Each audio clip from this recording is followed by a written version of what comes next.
Pornography দেখার ফলে একজন ব্যক্তি কি কি ক্ষতির সম্মুখীন হয়। সর্বপ্রথম যে ক্ষতিটির সম্মুখীন সে হচ্ছে সেটি হচ্ছে সেই ব্যক্তি তার আত্মাকে কলুষিত করে দিচ্ছে। ফলে কোনো ইবাদতে সে মজা পাবে না, সে সালাত আদায় করে মজা পাবে না, সে কোরআন তেলাওয়াত করে মজা পাবে না, সে তাসবিহ করে মজা পাবে না, এবং আল্লাহ তাআলার ক্রোধ সে অর্জন করছে আল্লাহর রহমতের পরিবর্তে আল্লাহর লানত তার উপর বর্ষিত হচ্ছে। এবং মানুষের দেহের যতগুলো অঙ্গ রয়েছে তার মধ্যে থেকে সবচাইতে দামি অঙ্গ হচ্ছে তার আত্মা। And pornography is damaging your soul. চিকিৎসা বিজ্ঞানীরা বলছেন কোন ব্যক্তি যখন পর্নো ভিডিও দেখে তখন তার মস্তিষ্কের স্নায়ু কোষগুলো থেকে এক ধরনের কেমিক্যাল রিলিজ হয় যেটাকে বলা হয় ডোপামিন। আর এই ডোপামিন হচ্ছে the same chemical when someone have the drugs. কেউ যখন ড্রাগ নেয় তখন তার মস্তিষ্কের স্নায়ু কোষ থেকে যে কেমিক্যাল রিলিজ হয়, একজন মানুষ অশ্লীল, নোংরা এবং কুরুচিপূর্ণ ছেলে মেয়েদের যুগল দৃশ্য দেখলে একই ধরনের কেমিক্যাল তার মস্তিষ্কের স্নায়ু কোষ থেকে রিলিজ হয়।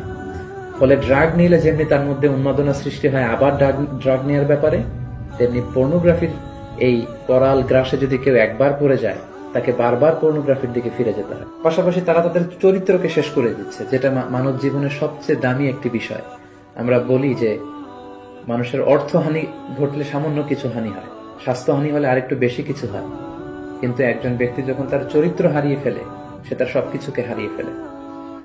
পাশাপাশি যারা পর্নোগ্রাফি দেখে অভ্যস্ত তাদের স্বাস্থ্যের মারাত্মক হানি ঘটে, যেহেতু পর্নোগ্রাফি ওয়াচাররা রাতের সময়টুকুকে বেছে নেয় গোপনে পর্নোগ্রাফি দেখার জন্য। ফলে রাতের ঘুম তাদের আর হয় না, তারা ইনসমনিয়াতে ভোগে এবং একটা বিকৃত রুচি তারা ডেভেলপ করে ফেলছে মনের অজান্তেই।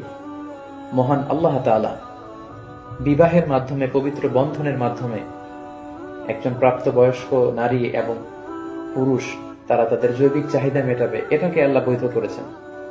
কিন্তু বিয়ের অনেক আগেই যখন তারা এই যুগল দৃশ্যগুলো ভিডিওতে দেখে, বলা আয়াতু বিল্লাহ, নাউযু বিল্লাহ, তখন মনের অজান্তে একটা বিকৃত রুচি তারা ডেভেলপ করে। তারা তখন আর স্বাভাবিক মানুষ থাকে না, অস্বাভাবিক মানুষে পরিণত হয়। পর্নোগ্রাফির আরেকটি গুরুত্বপূর্ণ ক্ষতিকর দিক হচ্ছে এই পর্নোগ্রাফির ফলে সেক্সুয়াল ক্রাইম সমাজে বেড়ে যাচ্ছে। In every sexual crime there is a pornography behind it. কারণ মানুষ যখন পর্নোগ্রাফি দেখে এবং সেটা থেকে যখন সে স্বাদ নেয়, মজা নেয়, তখন সে তার ব্যক্তিগত লাইফে সেটাকে প্র্যাকটিস করতে চায়, যার ফলে ধর্ষণের মতো এত জঘন্য কাজকে সে বেছে নেয়, চাইল্ড অ্যাবিউজের মতো, উইমেন অ্যাবিউজের মতো জঘন্য কাজগুলোকে সে বেছে নেয়। যারা পর্নোগ্রাফি ভিডিও দেখে তারা দাম্পত্য জীবনে সুখী হয় না, কারণ পর্নোগ্রাফি ভিডিও দেখার ফলে একজন মানুষ উত্তেজিত হয়ে ওঠে। এবং যারা ধীরে ধীরে বছরের পর বছর এগুলো দেখে অভ্যস্ত, তারা মাস্টারবেশনে অভ্যস্ত হয়ে যায়, যেটা ইসলামী শরিয়তের দিক থেকে অনেক জঘন্য ধরনের একটি অপরাধ এবং কবিরা গুনাহ, যাদেরকে আল্লাহ তাআলা সীমা লঙ্ঘনকারীদের সাথে শামিল করেছেন। এবং তারা তাদের বৈবাহিক জীবনে ইম্পোটেন্সে ভোগে, তাদের সিমেনে স্পার্মের সংখ্যা কমে যায়, তাদের পুরো বডি কেমিস্ট্রিতে নানা ধরনের ব্যাপক পরিবর্তন ঘটে, তাদের নার্ভাস সিস্টেম, তাদের ডাইজেস্টিভ সিস্টেম, তাদের ইউরিনারি সিস্টেমে অনেক ধরনের সমস্যা দেখা দেয়। এই কমন সমস্যাগুলো যারা চেইন ওয়াচার অফ পর্নোগ্রাফি রীতিমতো এই খারাপ খারাপ ভিডিওগুলো ইউটিউবে দেখে, তারা তাদের জীবনে এই ক্ষতিগুলোর সম্মুখীন হয়ে থাকে।